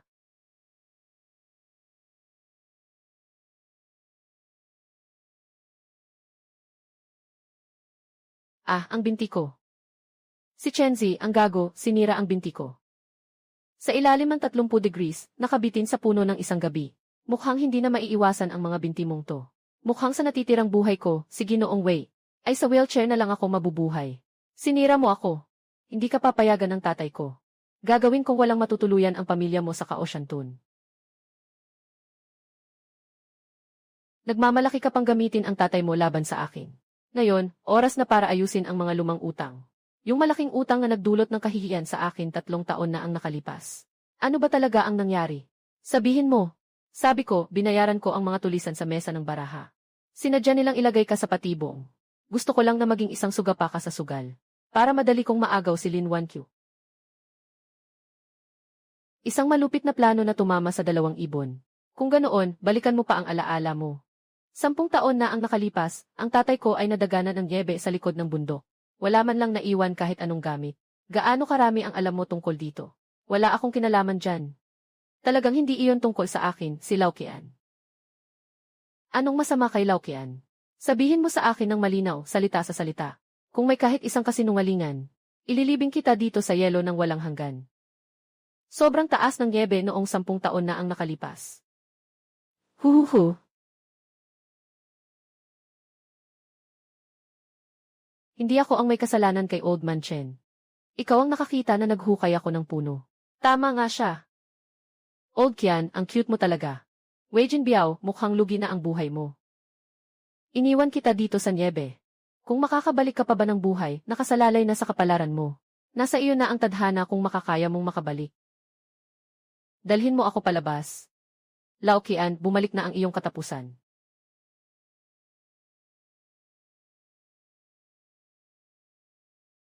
Magpakatatag tayong lahat. Ilang araw na ito, si Chenzi at ang kanyang pamilya ay nagyelo na sa blind spot. Nabuwal na ang bahay na ito. Ihahatid na ang kahoy para gawing panggatong. Ay, si Chenzi, ang batang ito ay matigas ang ulo. Magsimula na kayo, dahan-dahan lang. Baka naman may maiiwan pa silang alaala. Anong kasalanan ang ginagawa ninyo? Hindi na nga makita ang tao. At nagmamadali pa kayong kunin ang ari-arian nila. Para bang kinain ng aso ang konsensya ninyo? Lolo Li, wag na kayong makialam. Si Ginoo Wei ay pumasok na sa bundok kasama ang mga tao niya. Kahit na hindi nagyelo ang pamilya nila, tiyak na naayos na sila ni Ginoong Wei. Si Chasun ay maaga pang pumunta sa bahay ko para sirain ang bahay. Nais bang sabihin na matanda na si Chenzi? O hindi na makapag-angat ng kutsilyo? Chenzi, paano ka pa nabubuhay? Aking Diyos! Yung nasa beam ay gawa sa Jingbei floor. At mayroon pang dekalidad na pulang uling. Tingnan niyo ang suot ni Wanqiu. Iyan ay napakamahal na balahibo ng Weisel. Magkano kaya ang halaga nito? Bigyan mo ng aral si Bad Grandma, Dazu. Mga kababayan, matibay ang tadhana ko. Hindi ako kukunin ng Diyos. Ngayon, sasabihin ko na ito. Para sa mga hindi nanira sa bahay namin itong nakaraang araw. Kung gusto mong makakuha ng butil at uling, huwag mag-atubiling magdala, papalitan ko ng sapat. Hindi ko hahayaang magkaayos ang lahat. Magandang bata si Chenzi, isang mabuting kabataan na may puso. May pag-asa pa ang ating baryo. Chenzi nagbibiro lang ang tiyahin kanina. Gagamitin ko rin ang mga kamote sa bahay para makakuha ng kaunting harina. Umalis ka, nakakatuwa ka. Ngayon, wala kang makukuhang kahit isang butil ng bigas. Maging malamig ka na lang. Bakit lahat ng mga pribadong bagay ni Wei Jinbiao ay nasa kanya? Baka may nangyaring masama kay Ginoong Wei. Ayos ka, Chenzi. Sino ang may lakas ng loob na galawin ang mga gamit ni Ginoong Wei? Mukhang ayaw mo nang mabuhay. Sino yang umiiyak at sumisigaw dyan? Umaga pa lang, hindi pa ba sapat ang gulo? Lahat magbigay daan. May malaking nangyayari. Nagmimina kami sa gilid ng bundok sa likod. Nakita si Ginoong Wei. Parang wala na siyang silbi. Tulungan mo ako, Laukian. Wala na akong pakiramdam sa mga binti ko. Yung malalim na bahagi ng bundok ay hindi talaga lugar para sa tao. Diyos ko! Dinala ni Ginoong Wei ang napakaraming tao sa bundok. Bakit siya na lang ang natira? Naging ganito na siya sa lamig. Ang demonyo, hindi siya tao. Siya ay isang buhay na impyerno. Ang anak niya ay gumagamit ng 300 kilong baboy ramo bilang pang-uyog. May suot na pulang sombrero ang itim na oso bilang kanyang gwardya. Hindi kami kayang saktan, talagang hindi siya kayang saktan. Si Ginoong Wei, pwedeng magpakasaya sa pagkain. Ngunit hindi pwedeng basta-basta magsalita. Ako ay isang masunurin at batas na taga-baryo. Hindi ako kasing galing ng sinasabi mo. Sadyang ikaw ang nagpasya na. Magtampisaw sa puno buong gabi para magmasid. Bakit ako pa ang sinisisi mo? Lahat ng mga problema ay dahil sa iyo. Ikaw, matandang fox, ang nagdala sa akin sa ganitong sitwasyon. Ang dami mong sinasabi na walang katotohanan. Mukhang nag-freeze na ang utak mo. Tawagin niyo ang tao, dalhin niyo siya pabalik sa bayan. Hindi ako baliw, nakikinig kayong lahat. 3 taon na ang nakalipas, si Old Kian ang nag-utos sa akin na suhulan ang mga lokal na bully. Sa mesa ng baraha, nag-set up ng patibong kay Chenzi. Gusto lang niyang sirain ang reputasyon ni Chenzi. Para mapalayas ang pamilya ni Chenzi mula sa Kaoshantun. Siya talaga ang pinakamasamang tao. Kaya pala, lahat ng ito ay ikaw ang may kagagawan sa likod. Pinahirapan mo ang aming pamilya ng sobra. Bula-bula lang yan. Parang isang baliw na aso na nangangagat. Mga bingi ba kayong lahat? Bakit hindi niyo siya agad pigilan at dalhin? Maliwanag ang mga mata ng mga tao, Laukian. Ganitong mga bagay ay hindi katanggap-tanggap. Mas mabuti pang huwag na lang gawin ito sa hinaharap. Chenzi, dahil hindi mo tinanggap ang inumin, kailangan mong uminom ng parusang alak. Kaya huwag kang magalit.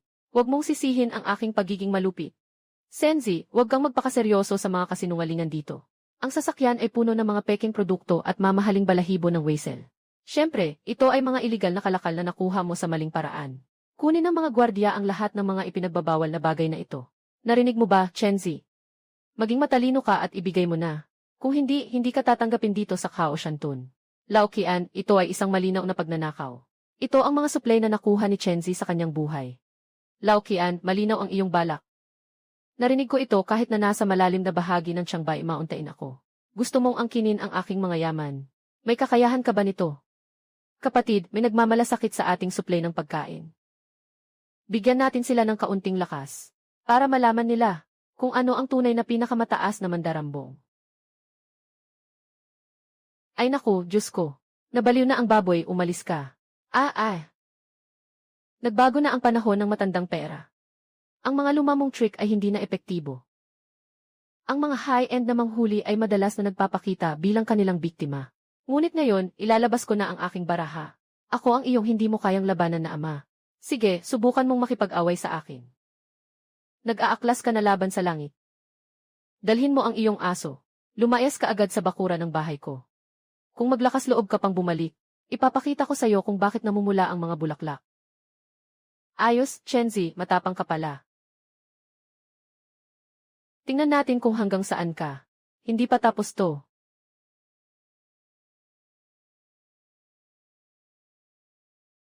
Pumunta ka sa lumang gubat. Tawagin mo ang mga desperadong malulupit na mga ngaso roon. Gusto kong mawala ang pamilya ni Chenzi magpakailanman. Ang karne na inihaw ng asawa ay talagang masarap, di ba?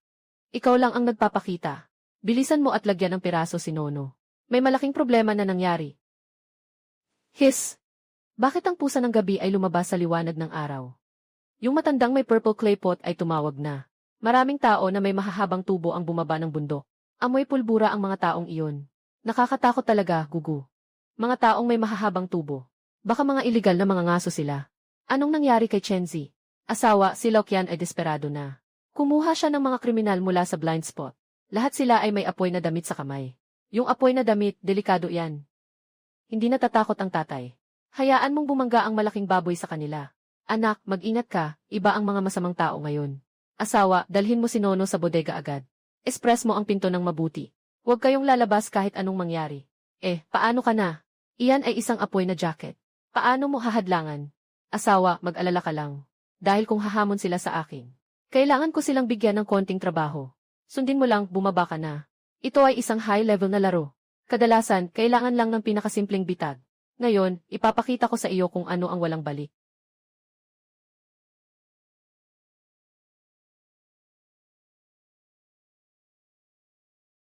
Basta't pumasok kayo. Ipapakita ko sa inyo kung ano ang sobrang pisikal na hadlang.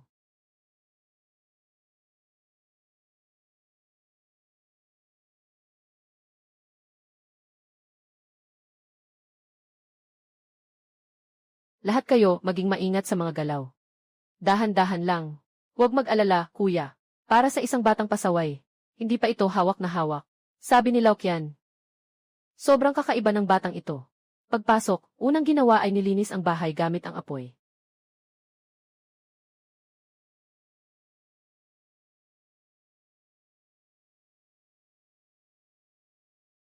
Sobrang sakit. Kapatid, tulungan mo ako. Talagang isang grupo ng mga kaakit-akit. Hindi makapasok sa isang sira-sirang bakuran. Lahat, buksan nyo ang mga mata nyo. Mag-ingat sa mga paa nyo. O, mga bisita galing sa malayo. Sana nasiyahan kayo sa aking blind box. Nabigla ba kayo? Hindi ba ito nakakagulat? Swerte. Nabigla ka, di ba? Ngayon, ipapakita ko sa iyo kung ano ang ibig sabihin ng pagiging matanda. Nagbago na ang panahon. Uff!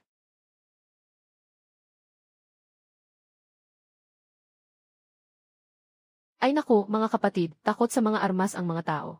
Ang mga mabangis na hayop, ang kanilang lihim na sandata ay talagang hindi na epektibo. Hahaha, akala ko marami kang kakayahan.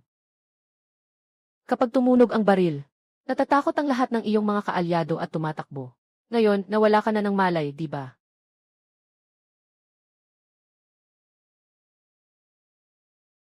Gamit ang baril. Kayo, mga kabataan, talagang walang respeto sa tama. Pumunta dito para manlaban sa akin, isang mangingisda sa baryo. Kung may lakas ka, ibaba mo yung baril mo.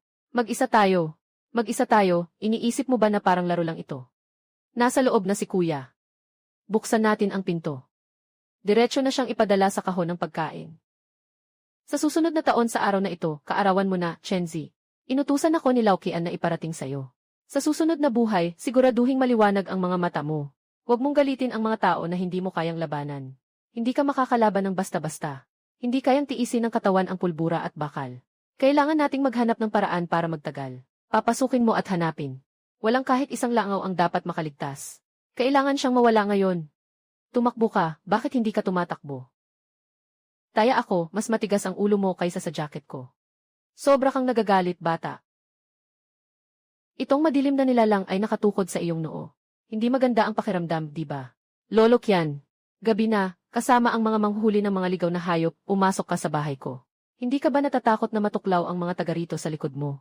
Iyan mga taga rito. Basta't magpaliwanag ka lang ngayon dito. Sa niebe na to, na nagbarikada sa bundok. Sino ang nakakaalam na ako ang gumawa nito? Ibigay mo ang ginseng at ang mga balat ng Weisel. Mabait ako ngayon.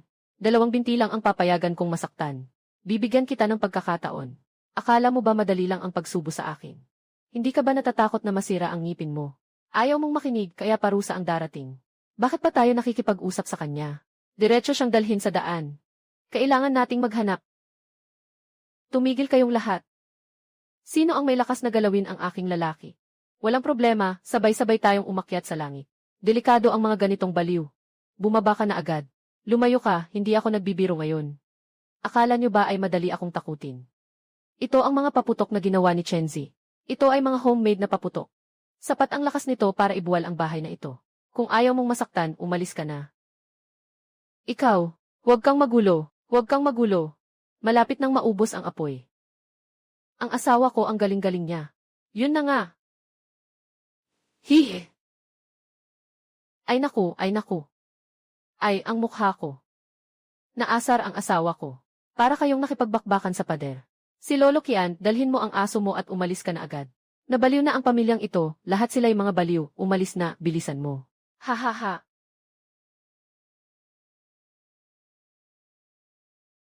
Asawa, umalis na tayo. Gamitin natin ang ingay na ito para makapasok sa blind spot. Ah. Ah ah ah.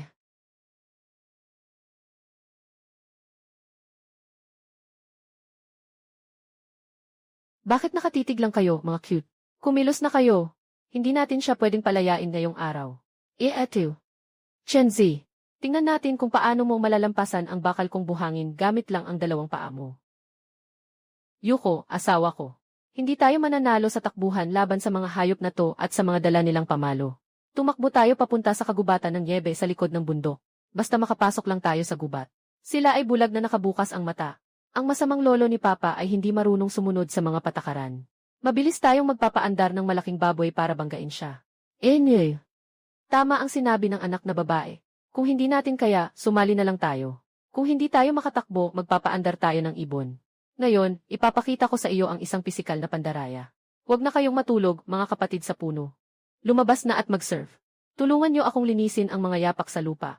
Bukas, bibigyan ko kayo ng sapat na mais.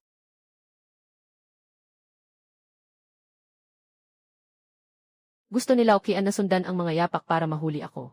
Walang paraan. Lahat ng ibon sa bundok ay tumutulong sa atin, Chenzi. Paano mo nagawa iyon? Enye.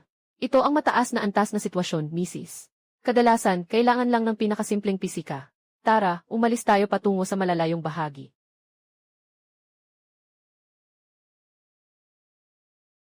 Mukhang may mga mahika itong si Lao Kian. Isang buhay na tao ang dumaan dito. Walang kahit anong baka sa niebe. Paano natin siya susundan? Anong kalokohan yan? Siguradong tinanggay ng hangin ang niebe. May kasama siyang babae at bata. Hindi siya makakalayo. Magkalat kayo at maghanap. Kahit nabaligtarin ang bundok na ito. Kailangan siyang patahimikin ngayon. Chenzi, lumalapit na ang mga aso. Sobrang kapal ng snow. Hindi tayo makakatakbo ng mabilis. Sa huli, mahuhuli rin sila sa atin. Asawa, huwag kang magpanik. Ang langit ay sumasaklaw sa lupa. Malakas na snow ang naglibing sa daga. Nasa tabi lang ang Diyos para tumulong sa atin. Ang bagyong ito ay ang pinakamagandang pananggalang natin. Jai, malaki ang katawan mo. Lumakad ka papunta sa kaliwa, doon sa puno na baluktot ang lig. Doon may hangin. Matatangay ang amoy mo. Hindi ka mahahanap ng mga tao na yon. Ang galing mo. Ang libreng video navigation ay dumating sa tamang oras.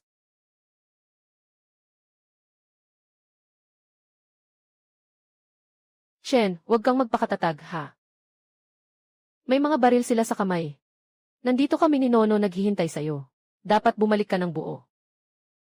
Ilagay mo lang sa isip mo, asawa. Itong mga amoy na kamote at bulok na itlog. Gusto pang hulihin ako. Kailangan kong ipakita sa kanila kung ano ang ibig sabihin ng unang tao sa parkour sa Chiangbai Mountain. Ang nakakatakot na panahon na ito. Ang lakas ng hangin kayang magpalipad ng tao. Yung batang iyon, kasama ang asawa at mga anak, baka lumipad na. Gabi na at nandito tayo, nagdurusa. Tayo'y talagang mga biktima dito. Huwag nang mag-aksaya ng salita. Nagsalita na si Old Kian. Walang makitang tao. Kailangan nating humigop ng hangin mula sa hilaga. Lahat kayo, buksan ang mga mata ninyo. Napaka-misteryoso ng gubat na ito. Palagi akong may pakiramdam na may nagmamasid sa atin. Huwag mo akong takutin. Ang puti-puti ng paligid. Buhos ng niebe at mga puno. Saan naman galing ang anino ng tao? 2 gabi na kayo naglilibot sa likod na hardin ng iba. Nagkamali ka ba ng lugar? Multo ba? Enye. Binibigyan kita ng pagkakataon pero wala kang silbi. Little Karami. Ganyan lang ang kakayahan mo. At nag-aakala kang makakatanggap ka pa ng trabaho. Sa buong buhay ko, hindi ko man lang matitikman ang 4 na ulam. Ayoko na sa trabahong to. Ano to, hulihan ng tao. Parang nagpapataas lang tayo ng kuota kay San Pedro. Tayo na nga ang kawawang-kawawa dito. Tumahimik kayo at magpakatatag. Ang dami-dami natin dito. Matatakot pa ba tayo sa isang tao mula sa baryo? Laukian, hindi mo talaga masisisi ang mga kapatid. Ang batang to ay parang multo. Walang kaalam-alam sa tamang asal ng pakikipaglaban. Ni hindi nga natin nahawakan kahit isang buhok niya. Tapos ang dami sa atin ang agad na natumba. Sigurado, may daya ang batang to. Hindi, mukhang sinadya niyang ilayo tayo sa totoong target. Ginagamit niya tayo parang aso, paikot-ikot lang sa gubat na to. Paglayo ng tigre mula sa bundok. Ano ba ang pakay niya? Ano ang gusto niya? Gusto niyang tiyakin ang kaligtasan ng maganda niyang asawa at anak na babae. Sinadya niyang akitin ang atensyon natin. Ayos. Ayos ka, Chenzi. Ginaganyan mo ako ha. Halos naloko ako sa iyong mga ilusyon. Ano na ang gagawin natin, Laukian? Susuong pa ba tayo sa kanya? Saan pa tayo susuong kung ganun siya kaalaga sa kanyang asawa at mga anak? Diretso na tayong salakayin ang kanyang pugad. Basta mahuli lang natin ang mag-ina. Tingnan natin kung paano siya makakalabas. Tara na roon. Ngayon, gusto kong makita niya ng personal. Ang kanyang yaman na winasak. Woof woof woof. Woof woof. Laukian. Tumakbo ka, bakit hindi ka tumatakbo? Laukian, ikaw na masamang tao. Masamang lolo, umatras ka, umatras ka. Haha, ang batang babae na ito medyo matapang talaga. Hindi ko mikilala ang aking barong. Kung hindi pa lalabas ang tatay mo. Ngayon, maghihintay kayo ng mag-ina dito habang taglamig.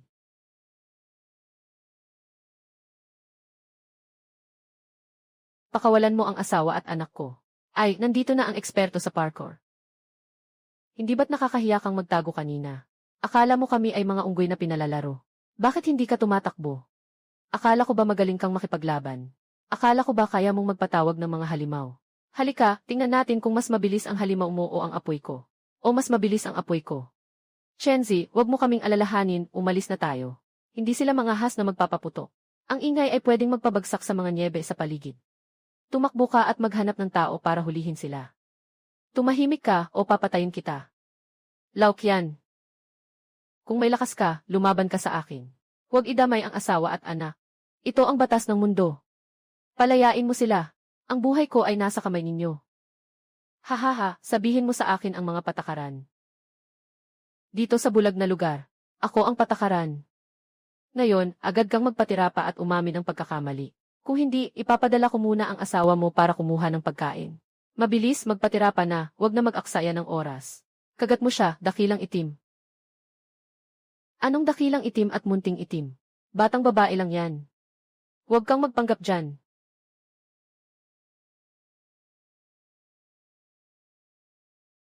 Grabe, itong bulag na ito maisuot pang pulang sombrero. Sobrang kakaiba naman ito. Huwag kang lumapit, cute. Lalapit ka pa, gagalaw na ako. Ay naku, ang gamit ko. Laukian, di ba mahilig kang magpanggap na astig? Ngayon ibibigay ko sa iyo ang pisikal na labis. Isang malaking suntok sa iyo. Bakit kayo, mga cute, ay nakatulala pa? Gumawa kayo ng ingay. Wasakin mo siya. Mga kapatid, ubusin niyo ang bala. Nasugatan si malaking oso. Mga masamang tao, lahat kayo ay mga masamang tao. Kuya Xiong, huwag makipagsagutan sa kanila, umatras ka na. Chenzi, saan tayo tatakbo? Nandito sila sa paligid. Tumakbo tayo sa pinakamataas. Yung nyebe sa taas ay mahina na. Basta't humabol sila. Gagawin ko silang isang high-level na laban sa kalikasan. Lahat ng pera, sumama ka sa lolo mo sa bundok. Makikita natin ang katotohanan sa Eagle Big Cliff. Wala nang daan si Chenzi. Nasa harap ay isang patay na dulo. Tay, magiging snowman ba tayo? Huwag kang matakot, anak. Nandito si Papa. Walang makakagalaw sa isang hibla ng buhok ninyo. Tumakbo. Hindi ka ba magaling tumakbo, ikaw na pangalawang klase? Bakit tumigil ka na? Nasa harap mo ay isang napakalalim na bangin. Haha. Sana lumipad ka na lang ng may pakpak at lumipad dito para mapatunayan ko. Kuya. Ngayon, itong batang ito ay parang isda sa loob ng sako. Nasaan ang dating kayabangang iyon? Akala mo talaga na ikaw si Zhao Zilong ng Changshan. Lolo Qian, ang dami mong kasamaan. Hindi ka ba natatakot sa karma? Paalisin mo ako, asawa at mga anak ko. Ako lang ang bahala dito. Asawa ko. Saan sa mundong ito may dahilan para ang babae ang magbabantay sa harap? Lolo Kian. Matanda ka na. Naglalaro ka pa ng ganitong malupit na mga laro. Bata pa sila, hindi marunong rumespeto. Hihe! Mas hindi ka nakaakit-akit, matanda ka na. Chenzi, sinira mo ang aking purple clay pot. Nasira mo ang aking magandang pagkakataon. Ngayon, ipapakita ko sa iyo ang iyong pamilya. Maayos na nakahiga sa mahabang bundok Chiangbay. Agad na ibigay ang lumang ginseng. Baka bigyan ka pa ng mga lolo ng mabilis na kamatayan. Kung hindi, mararanasan mo ang pakiramdam ng paliguan sa bakal na buhangin. Old Kian. Sa tingin mo ba ay makapangyarihan ka? Dahil may hawak kang apoy na naglalabas ng apoy. Sapat na iyon para sa mga katulad mong walang silbi. Maganda ang tanawin dito sa Eagle Beak Cliff, sayang lang. Kayong mga tao, alam lang magpalingkis sa daan. Hindi nyo alam na tumingin sa langit. Tumigil na dyan sa pagpapanggap at pagpapaliban. Ngayon, darating ang hari ng langit. Hindi pa rin kayo maililigtas. Lolo Kian. Kung talagang gusto mong wakasan lahat. Sige, subukan natin ito ng sabay. Isang mataas na antas ng kalikasan. Hahaha, mataas na antas ng kalikasan. Chenzi, parang nababaliw ka na. Sa ilalim ng bangin na ito, doon ka ililibing. Sige nga, ipakita mo sa akin kung paano ka gagawa ng mataas na antas. Sa pagkakataong ito, ako ang may kalamangan. Anong gamit mo para makipaglaban sa akin? Kuya. Parang natakot siya hanggang sa mawalan ng malay. Yung batang ito, akala niya matapang pa rin. Dali, yumuko ka at magpasalamat. Baka sakaling mapanatili pa namin ang buo mong katawan. Old man, masyado kang umaasang masyado. Sa edad mo. Huwag ka namang tumingin sa ilalim ng paa mo habang naglalakad. Ang hangin at niebe dito sa bundok Chiangbay. Hindi basta-basta kayang tiisin ng kahit sino. Huwag mong sabihing hindi kita binalaan. Ang kinatatayuan mo ngayon. Hindi maganda ang feng shui. Tigilan mo ang pagpapanggap mo dyan. Akala mo ba matatakot mo ako sa mga walang kwentang sinasabi mo? Ako si Lolo Kian, matagal na akong namumuhay dito sa Kaotian Village. Anong malalaking bagyo na ang hindi ko nakita? Ngayon, kahit bumagsak pa ang langit, kailangan mo pa ring magpaliwanag dito. Bakit ka pa nakikipag-usap sa kanya? Kuya, mahaba ang gabi at maraming pangarap. Bilisan mo at ayusin mo na siya. Para makabalik tayo at hatiin ang mga balahibo ng mustela. Ang gulo ng panahon na ito. Naiinip na akong magyelo. Masamang lolo, may malaking butas sa ilalim mo. Sabi ni Tianong Daga. Walang laman dyan. Kung maglalakad ka pa, mahuhulog ka na. Saka si Tianong Daga. Hahaha, talagang isang grupo kayong mga baliw. Chenzi, parang nagyelo na ang anak mo. Mukhang hindi kayo mag-anak ang kalagayan. Kaya ako na ang magpapakita ng awa. Para dalhin kayo sa doktor para magpagaling ng ulo. Si Lao Qianlu ay pinili mo mismo. Binilinan kita na huwag magpapabaya. Ikaw mismo ang nagsabi na gusto mong tahakin ang mapanganib na landas. Hindi ko kayo pwedeng sisihin. Sa huli, matigas pa rin ang ulo mo. Sa susunod na buhay, tandaan mong huwag galitin ang mga tao na hindi mo kayang labanan. Ikaw, tanga. Akala mo ba hindi ko kayang magbabaril? Lao Qian. 10 taon na ang nakalipas, ginamit mo rin ang bagay na ito. Dito rin. Nagdulot ka ng pagguho ng niebe na nakasakit sa tatay ko, di ba? Anong pinagsasasabi mo? Suwail ang tatay mo. Nakaengkwentro siya ng kalamidad. Ano nang kinalaman ko dyan? Hindi ba't ang kalamidad ay ginawa mo para itago? Ang iyong iligal na pagputol ng mga daang taong gulang na pulang pin. Natakot ka na i-report ako ng tatay ko sa grupo. Kaya't sinadya mong mag-apoy para magdulot ng landslide. Itinatago mo ang utang na dugo ni Lao Qian sa loob ng 10 taon. Panahon na para magbayad, di ba? Ano ngayon? Dahil kailangan mong malaman ang lahat ngayon. Sige, ibibigay ko sa iyo. Tama, noon ay nakita ng tatay mo na nagnanakaw ako ng pulang pin. Sino bang nag-udyok sa kanya na makita ang mga bagay na hindi niya dapat makita? Para manahimik siya magpakailanman. Kailangan ko siyang ilibing. Lao Qian, para kumita ng masamang pera. Nawasak ang aming pamilya. Hindi ka ba natatakot sa kaparusahan habang natutulog ka? Ang kaparusahan ay nasa bulubundukin ng Chiangbay. Ako ang batas. Ngayon, kayong tatlo ay dapat na sabay-sabay na sumama sa kanya. Pagdating doon, huwag kalimutang sabihin sa kanya. Ako ang naghatid sa inyo, lolo kong si Qian. Malapit nang dumating ang matandang malupit, si Dahexeong, at saktan ka na. Batang babae. Inaasahan mo pa ang hangal na oso na iyon. Siguro, matagal na siyang natakot at nagtatago. Sa isang butas ng daga, natatakot na siguro siya. Sa susunod, siya ang unang gagamitin sa iyo. Lolo Qian, Lolo Qian. Hindi mo ba narinig ang isang lumang kasabihan? Karaniwang maraming sinasabi ang mga kontrabida. Walang kahihiyan. Kahit na nasa bingit na ng kapahamakan, matigas pa rin ang dila. Gusto kong makita kung sino ang makakapagligtas sa'yo ngayon. Lahat kayo, lumabas. Ikaw, napaka-imbisile. Anong uri ng sipol yan? Bakit ang ingay? Ito ang alarm clock ng kalikasan, Laokian. Tinanong mo ako kanina kung nasaan ang high-end na lugar, di ba? Makinig ka ng mabuti. Ang yelo sa ilalim ng malaking kapatid ay pumutok. Hollow na yelo. Masama ito, bumagsak ang yelo, umatras na. Pinipigilan ng asawa si Noo-Noo na makinig. Huwag na huwag kang magbubukas ng mata. Chenzi. Baka mahulog tayo. Huwag kang mag-alala, nakatapak tayo sa lupa. Sila ay nasa sihi na upuan. Yung diretso sa impyerno. Diyos ko, nagkaroon ng avalanche. Klasipikado. Huwag magpapaloko, mas lalong mapapabilis ang pagbagsak. Morning, ikaw ang baliw. Gusto mong magsama-sama tayo sa kapahamakan. Magsama-sama tayo sa kapahamakan. Karapat-dapat ka, 10 taon na ang nakalipas, ikaw ang nagpasimula ng avalanche na pumatay sa tatay ko. Ngayon, ibabalik ko sa iyo ang isang super malaking regalo. Ito ang tinatawag na karma at reinkarnasyon. Tulungan mo ako. Hilahin mo ako. Chenzi, tulungan mo ako. Ibibigay ko sa iyo ang lahat ng balahibo ng Weisel. Ibibigay ko rin sa iyo ang posisyon ng kapitan. Masamang lolo, gumagawa ka ng masama. Nagalit si Lolo Dashan. Kapitan, itago mo na lang yan para sa ibaba.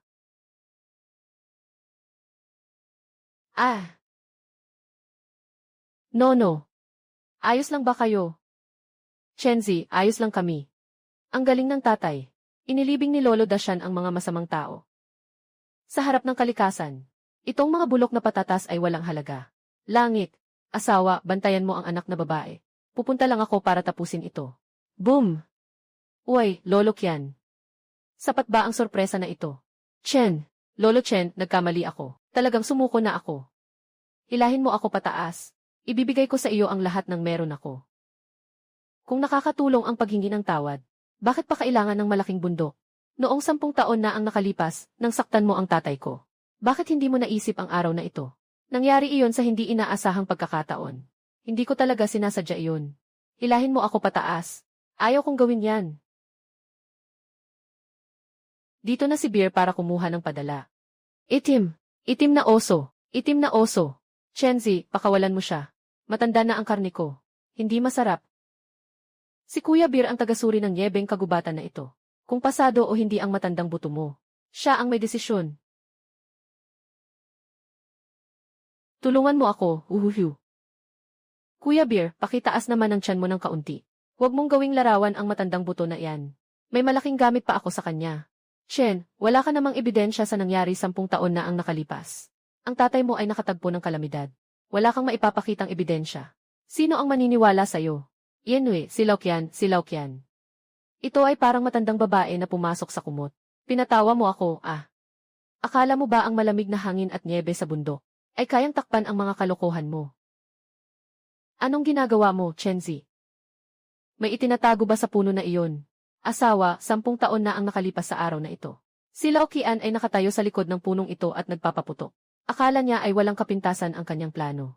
Ngunit hindi niya alam na ang kalikasan ay matagal nang nagtala ng utang na ito sa kanya. Paano mo nalaman ang lugar na iyon? Imposible, talagang imposibleng mangyari. Laokian, akala mo ba ilihim na lihim ang ginagawa mo? Pero hindi mo alam na ako ay isang eksperto sa Changbai Mountain. Ito ay hindi akin. Nagsisinungaling ka at nag-aakusa. Nagsisinungaling, nakaukit dito ang inisyal ng pangalan mo, Qian Fugi. 10 taon na ang nakalipas, isang lokal na gawa na baril. Sa buong bayan, ikaw lang ang may ganito. Gusto mo pa bang umangal? Lolo Qian, ikaw ang nagpasama sa amin sa ganitong kalagayan. Ngayong araw, malinaw na malinaw ang ebidensya. Tingnan natin kung paano ka pa makakapag-deny. Pagliwanag ng umaga, ipapasa ka namin sa grupo ng investigasyon. Hindi maniniwala ang grupo kung walang investigasyon. Ako ang kapitan. Ako ang tagapangasiwa sa Shantun.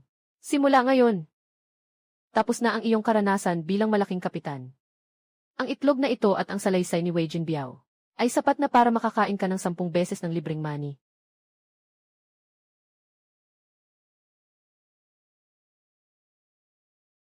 Napatunayan na ang ebidensya ni Qian Fugi at ang salaysay ng mga kasabwat niya. Noong 10 taon na ang nakalipas, ang lihim at ang pagbebenta muli ng mga scarf at suplay. Maghanda ka na sa susunod na buhay, kakain ka na lang ng libreng uling na tinapay. Dalhin mo na, ako ang namamahala sa grupo. Ako ay inakusahan ng hindi totoo. Chenzi, ikaw ay isang maliit na sinungaling na nagplano laban sa akin. Laoqian. Nagbago na ang panahon. Magandang pumasok ka at magtahi sa makina. Ay naku, talagang bulag tayo sa mga nangyari. Nabiktima tayo ng matandang fox na ito sa loob ng maraming taon. Nabintang pa natin si Chenzi ng mali. Kung hindi dahil kay Chenzi, tayong lahat sa baryo ay napahamak na sana niya. Chenzi, dati kami ang may kasalanan sa'yo. Pero dahil sa makapal na nyebe, wala na talaga kaming makain sa bahay. Maari mo ba kaming pautangin ang kaunting mais na harina? Nakaraan na ang mga nangyari noon, mga kababayan. Ngayon, ang layunin ko ay buksan ang mas malawak na pananaw. Ang mga supply na ito ay paghahatian ng lahat ayon sa bilang ng tao. Ngunit hindi ito sapat para sa sariling gamit. Sa pagsisimula ng tagsibol, kailangan niyong tumulong sa trabaho at magbayad ng utang. Kung sino man ang magtatangkang magpabaya, ipapadala ko si Kuya Xiong sa kanyang bahay para makipagbisita. Si Chenzi ay tapat. Huwag nang sabihing magtrabaho. Sa susunod, ikaw ang magtuturo sa silangan. Tayo ay hindi pupunta sa kanluran. Huwag mo nang takutin ang lahat. Mga kababayan, kunin niyo na ito at ipagluto ng mainit na lugaw para sa mga bata. Sana ay makakain ang lahat. Gusto na rin ni malaking baboy na kumain ng inihaw na kamote.